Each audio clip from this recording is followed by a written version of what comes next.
भाई जो गुरु वचन पे डट के कट गए फंद 84 के। अध्याय ज्ञान प्रकाश का सारांश छठा अध्याय। जैसा कि इस ग्रंथ कबीर सागर का सरलार्थ के प्रारंभ में लिखा है कि कबीर सागर के यथार्थ अर्थ को न समझकर कबीर पंथियों ने इस ग्रंथ में अपने विवेक अनुसार फेरबदल किया है। कुछ अंश काटे हैं, कुछ आगे पीछे किए हैं, कुछ बनावटी वाणी लिखकर कबीर सागर का नाश किया है। परंतु सागर तो सागर ही होता है, उसको खाली नहीं किया जा सकता। इसी प्रकार कबीर सागर में बहुत सा सत्य विवरण उनकी कुदृष्टि से बच गया। शेष मिलावट को अब एक बहुत पुराने हस्तलिखित कबीर सागर से मेल करके तथा संत गरीबदास जी की अमृतवाणी के आधार से तथा परमेश्वर कबीर जी द्वारा मुझदास रामपाल दास को दिया दिव्य ज्ञान के आधार से सत्य ज्ञान लिखा गया है। एक प्रमाण बताता हूं जो बुद्धिमान के लिए पर्याप्त है। यानी परमेश्वर ने इन पुस्तकों का जिक्र तो इसलिए करना पड़ता है कि मेरे पास में एक बहुत पुराना कबीर सागर है और गरीबदास जी का ग्रंथ है, उनको आधार बना के मैं अब इसको सरल करूँगा। भाई और बहनों, परमेश्वर को ना तो किसी पुराने हस्तलिखित कबीर सागर की आवश्यकता है, ना गरीबदास जी के सदग्रंथ साहिब की आवश्यकता है। ये तो परमात्मा है जिन्होंने सृष्टि रची है। ये केवल इसलिए क्योंकि कल को कोई उंगली ना उठा दे कि संत रामपाल जी को कैसे पता चला कि कबीर सागर में मिलावट है, और मिलावट थी तो उन्होंने कैसे शुद्ध किया। क्योंकि इनको समझे बिना दुनिया इनको आप और हमारे जैसा आम व्यक्ति मानेगी, आम संती मानेगी। जब तक हम इनकी शरण में नहीं आएंगे, इनके सत्संग को गहराई से नहीं समझेंगे, तब तक दुनिया इन्हें परमेश्वर की दृष्टि से नहीं देखेगी, नहीं मानेगी। तो लोगों के मन में सौ शंकाएं पैदा हो जाएंगी कि फिर संत रामपाल जी के पास में ऐसा ज्ञान कहां से आ गया, जबकि उनके तो गुरुजी भी अनपढ़ थे। उनको तो उनके गुरु ने भी कभी कबीर सागर नहीं पढ़ाया, वेद कुरान गीता पुराण नहीं पढ़ाए। फिर संत रामपाल जी के पास में इतनी बुद्धि इतना ज्ञान कहां से आ गया, जो उनको पता चल गया कि कबीर सागर में मिलावट है और अब उन्होंने जो लिख दिया वो बिल्कुल सही होगा। तो लोगों को कैसे विश्वास हो। इसलिए परमात्मा हम तुच्छ बुद्धिजीवियों की तुच्छ बुद्धि को देखते हुए इस प्रकार की अन्य पुस्तकों का हवाला देते हैं कि मैंने तो वहां से पढ़कर देखकर फिर मैंने ये शुद्ध किया है। अन्यथा परमात्मा को किसी भी चीज का सहारा लेने की आवश्यकता नहीं है। एक समय गुरुदेव भगवान ने बताया कि एक राजा था और उसका एक मंत्री था। मंत्री बड़ा धार्मिक था। एक दिन किसी के कहने से राजा ने मंत्री को मंत्री पद से हटाना था, लेकिन कोई उसकी कमी नजर नहीं आ रही थी।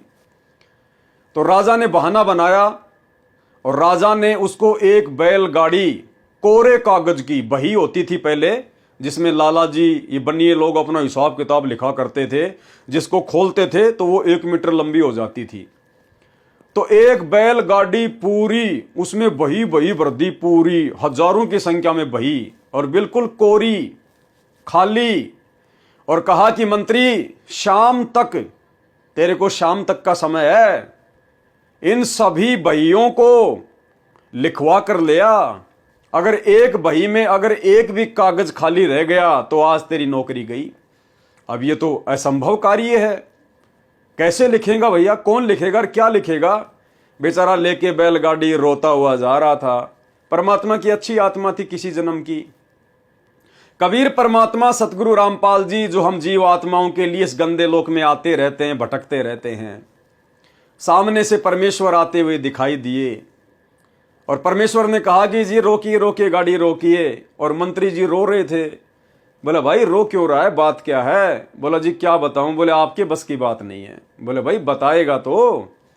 बोला जी राजा ने ऐसी ऐसी शर्त रख दी है, अन्यथा मुझे नौकरी से निकाला जाएगा और साहब मेरा तो कोई सहारा नहीं है। बहुत दुखी था। तो परमेश्वर ने अपने हाथ में एक छोटी सी लकड़ी पकड़ रखी थी।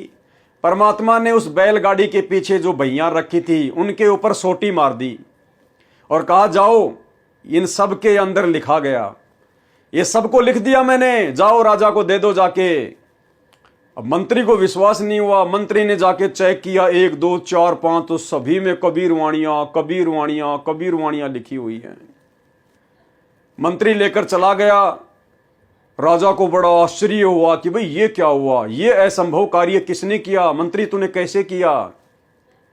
तो मंत्री ने बताया कि ऐसे ऐसे कबीर जुलाहा मुझे मिला था और उसने खाली सोटी मारी थी और बोला भर गई, ले जा, जाके राजा को दे दे। अब राजा डर गया और मंत्री जी को वापस मंत्री पद पे बैठा दिया।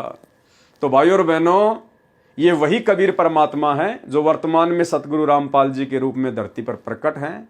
इनको कबीर सागर में संशोधन करने के लिए या कबीर सागर में कबीर पंथियों के द्वारा जो त्रुटियां कर दी गई हैं उनको ठीक करने के लिए ना तो किसी पुराने हस्तलिखित कबीर सागर की आवश्यकता है और ना ही इनको आदरणीय गरीबदास जी के सदग्रंथ साहिब की आवश्यकता है।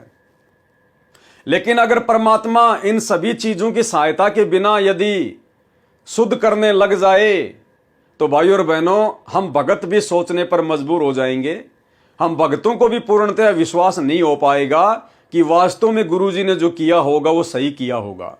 और जब परमात्मा हम तुच्छ बुद्धिजीवों की तुच्छ बुद्धि को देखते हुए जब इस प्रकार की पुस्तकों का सहारा ले लेते हैं तो हमारे को भी विश्वास हो जाता कि हाँ, अब गुरुजी ने हर प्रकार से जांच परख के सही अनुवाद किया होगा। इसलिए परमात्मा को इन पुस्तकों का सहारा लेना। जो गुरु बचन पे डट गे, कट गे फंद 84 के, कट गे फंद 84 के, कट गे फंद 84 के।